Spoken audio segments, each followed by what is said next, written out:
Islam, atau kalau saya ibaratkan, rukun Islam ini merupakan proses perjalanan keislaman seseorang. Jadi proses keislaman seseorang itu pertama ia harus melampaui syahadat. Pertanyaannya adalah, bagi seorang muslim yang dilahirkan dari ayah dan ibu yang muslim, apakah perlu dia untuk mengucapkan syahadat untuk masuk Islam? Jawabannya tidak perlu.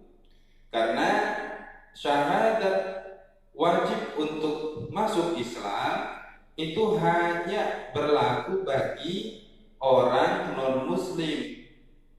Ya, syahadat untuk masuk Islam hanya berlaku bagi orang muslim. Sedangkan bagi keturunan muslim, anak yang dilahirkan dari orang tua yang muslim, agamanya sudah secara otomatis mengikut. Sudah secara otomatis mengikut.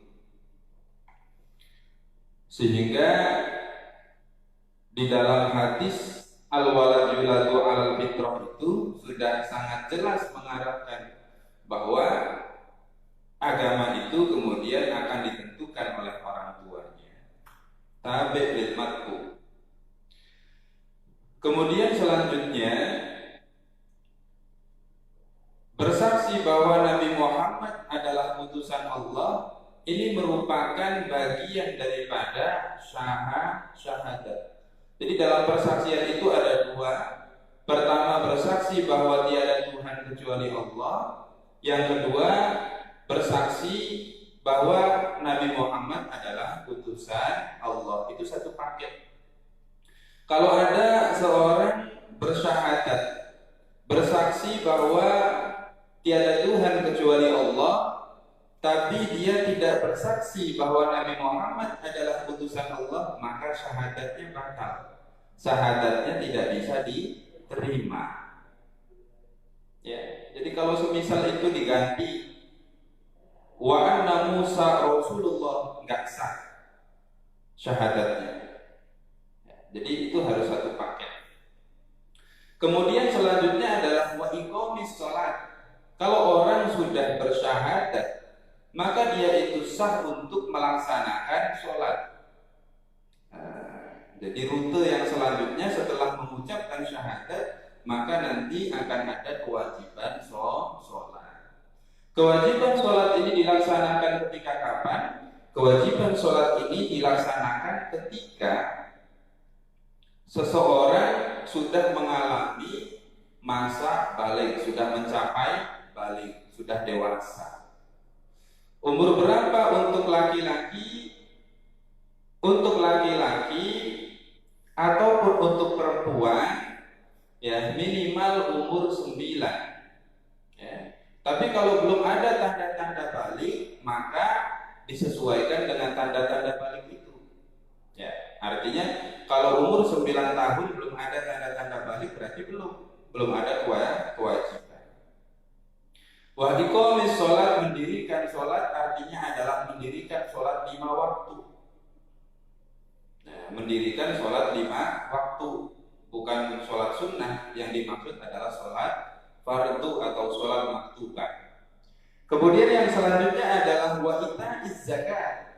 Yang dimaksud daripada ita'iz zakat ini adalah menunaikan zakat. Zakat yang dimaksud adalah zakat yang wajib, yaitu bisa zakat mal, ya, bisa zakat mal ataupun zakat badan.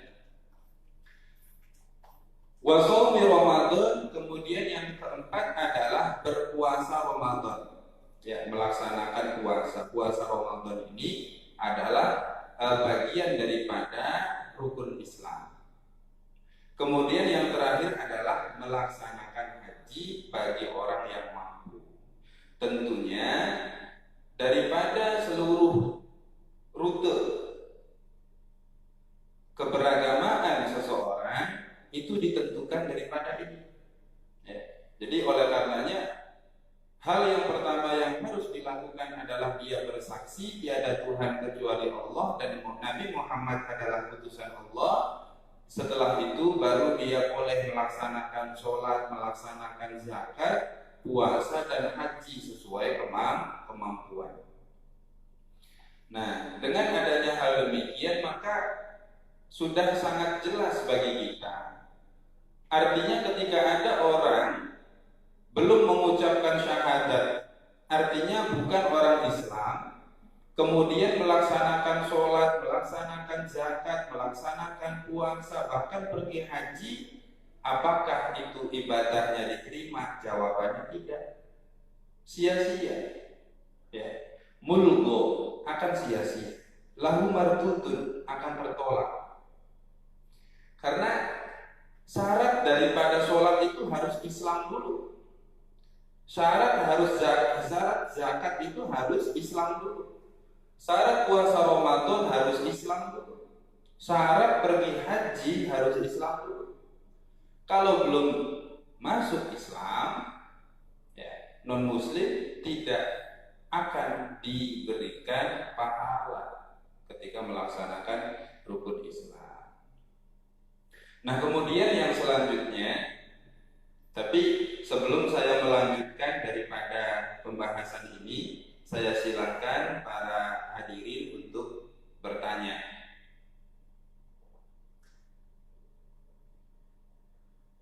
Coba ditampilkan.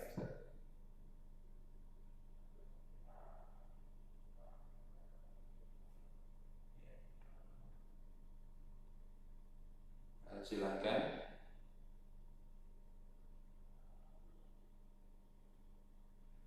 Ada yang bertanya?